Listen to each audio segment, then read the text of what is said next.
लो भाई, जीत गई Nepal cricket team. नहीं मतलब यार, रोहित पौडेल, आज ना रोहित पौडेल ही छाया हुआ था। तुम बैटिंग में देख लो, बॉलिंग में देख लो। नहीं मतलब जिस तरीके से कल गलतियां रोहित पौडेल ने करी थी, उतना ही ज्यादा आज इसने खुश कर दिया फैन को। आप देखो नेपाल क्रिकेट टीम जो जीती है, पहले रोहित पौडेल की बैटिंग, उसने उसमें इंप्रेस किया। मैं बाकी फील्डरों पे भी आता हूँ, लेकिन पहले रोहित पौडेल के बारे में बताता हूँ। लिटरली दिल जीता आज रोहित पौडेल ने। ठीक है। और सबसे बेस्ट जो है मुझे लगा, 13th ओवर में रोहित पौडेल ने जो दो बैक टू बैक विकेट लिए, मतलब दो back to back wicket. Oman वाले, ओमान जो है ना वो क्लूलेस था कि भाई दो विकेट कैसे गिर गया। और उसमें एक अच्छा बैट्समैन था जो लंबी इनिंग खेल रहा था, उसको रोहित पौडेल ने आउट किया। वो कैच जो स्ट्रेट कैच उसके हाथ में है ना, रोहित के हाथ में, गजब का था। देखो, यही नेपाल क्रिकेट टीम जो है, वो मैं चाहता था कनाडा को कल हराए। और आज आपको पता है नेपाल कैसे जीती है? नेपाल जीती है अपनी स्ट्रेंथ से। स्ट्रेंथ क्या है नेपाल की? स्पिन। मैं आपको हमेशा कहता था कि नेपाल की स्ट्रेंथ देखो स्पिन है। और ये मैं इसलिए कहता था क्योंकि आप नोटिस करो कि जो सुपर ओवर कह रहा हूं मैं, जो ये पावर प्ले में ओवर्स चल रहे थे, सोमपाल कामी और रीजन धकाल, जब ओवर मतलब चल रहा था उन दोनों का, तो कितने ही रन जो है दोनों ने, मतलब यहाँ पे लग गए थे दोनों के बॉल ओवरों में। बहुत ही ज्यादा रन लग गए थे। तकरीबन 4 से 5 ओवर के आसपास ये लोग जो है ना 40 रन पार कर गए थे, समझ रहे हो? ये जो रन्स रुके हैं ओमान वालों के, वो रुके हैं स्पिनर के बदौलत। जब दीपेंद्र सिंह एरी बॉलिंग करने आते हैं, संदीप लामिछाने बॉलिंग करने आते हैं, और रोहित पौडेल ने 13वें ओवर में जो 2 विकेट लिया, लिटरली यहां से ओमान की इनिंग जो है वो खराब हो गई। नहीं तो पावर प्ले में ओमान वालों ने निकाल ही दिया था। आप देखो, हाफ सेंचुरी 5-6 ओवर में लोग पूरे कर दिए थे, समझ रहे हो? तो देखो, ये नेपाल की स्ट्रेंथ है स्पिन, और नेपाल ने अपने स्ट्रेंथ पे जो है मैचेस जीती है। मैं हमेशा कहता हूं कि नेपाल को अपने स्ट्रेंथ पे काम करना चाहिए, जैसे अफगानिस्तान क्रिकेट टीम रहती है अपनी स्ट्रेंथ पे खड़ी रहती है कि हमारे स्ट्रेंथ ही जो है वो यहाँ पे स्पिन है।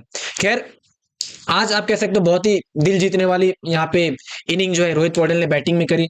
बॉलिंग में यहाँ पे कह सकते हो यार, 2 विकेट बैक टू बैक निकाले 13वें ओवर में, ठीक है। उससे भी बेस्ट चीज मेरे को क्या लगी पता है? दीपेंद्र सिंह एरी की भाई यहाँ पे जो थ्रो था वो, आप इस साइड देखो, ये वाला फोटो में आप देख रहे होगे। इस फोटो में ना हुआ ये कि दीपेंद्र सिंह एरी ने डायरेक्ट हिट मारा, डायरेक्ट। और ये डायरेक्ट हिट जाके भाई विकेट में लग गई। लिटरली दीपेंद्र सिंह एरी इम्प्रेस्ड एवरीवन। मतलब दीपेंद्र सिंह एरी ना कहीं छाया ही रहता है। जिस दिन बैटिंग में चले तो बैटिंग में छाया रहता है, जिस दिन बॉलिंग में चले तो बॉलिंग में छाया रहता है, समझ रहे? या फिर फील्डिंग में तो हमेशा ही छाया रहता है। ओमान वाले कह रहे थे कि भाई ये दीपेंद्र सिंह एरी मतलब इतने तेज से भाई कैसे फील्डिंग कर लेते हैं। मतलब लिटरली जैसे आउट किया उसको, रन आउट। शॉक्ड होंगे ना भाई, कोई भी प्लेयर शॉक्ड हो जाएगा कि इस तरीके से कैसे रन आउट हो गया। मैं डायरेक्ट हिट लगती है बॉल, जो विकेट है उसमें। तो देखो, दिल जीता है आज, ठीक है। लेकिन यही चीज कल नेपाल को करनी चाहिए थी। जब 19वें ओवर में करण केसी को ओवर दिया था, तब रोहित पौडेल ने भाई बहुत बड़ी गलती की थी। वहां अपनी स्ट्रेंथ को नेपाल ने छोड़ा था, और फिर वहां से नेपाल हार गई थी। तो कहीं ना कहीं मैं कहूंगा आज के मैचेस में नेपाल ने वो कमबैक किया। अब नेपाल यहाँ पे 2 विन के साथ जो है 4 पॉइंट लेके जो है बैठी हुई है, और कनाडा भी 2 विन के साथ 4 पॉइंट लेके बैठी हुई है। अब अगर कल ओमान कनाडा को हरा देती है तो तीनों के 4-4 पॉइंट होंगे। फिर चीजें आएगी नेट रन रेट पे, तो उसमें शायद नेपाल जो है जीत सकती है। बाकी अगर मैं आपको कहूं तो यहाँ पे बैटिंग में थोड़ा बहुत मैं अभी भी कहूंगा यार, ध्यान देना पड़ेगा। बिकॉज आप देखो, आप सिर्फ 1-2 बैट्समैन के ऊपर डिपेंडेंट रहते हो, ठीक है। जैसे आज रोहित पौडेल ने संभाल लिया, कल अनिल शाह ने संभाला था। आज अनिल शाह ने स्टार्टिंग में इंटेंट दिखाया, ठीक है। तो बाकी जो बैट्समैन आप अगर अच्छा करने लगोगे ना, तो नेपाल आराम से 200-250 रन बना सकते हैं T20 में, समझ रहे हो? ऐसी है। बाकी यहाँ पे देखो, संदीप लामिछाने ने हमेशा की तरह भाई इंप्रेसिव जो विकेट उन्होंने लिया, इंप्रेसिव विकेट लिया। और संदीप लामिछाने का ऐसा ही है, वो कभी भी जो है विकेटलेस नहीं जाता है संदीप लामिछाने, समझ रहे? ऐसा है। और यहाँ पे अगर मैं आपको बताऊं तो रोहित पौडेल ने तो आज भाई, आज पूरा रोहित पौडेल छाया हुआ था, समझ रहे हो? अब देखो, यहाँ पे कनाडा से जीत रहा था हमें, लेकिन नहीं जीते। चलो कोई नहीं, कनाडा नहीं सही, ओमान से ही जो है जीते 2 मैचेस।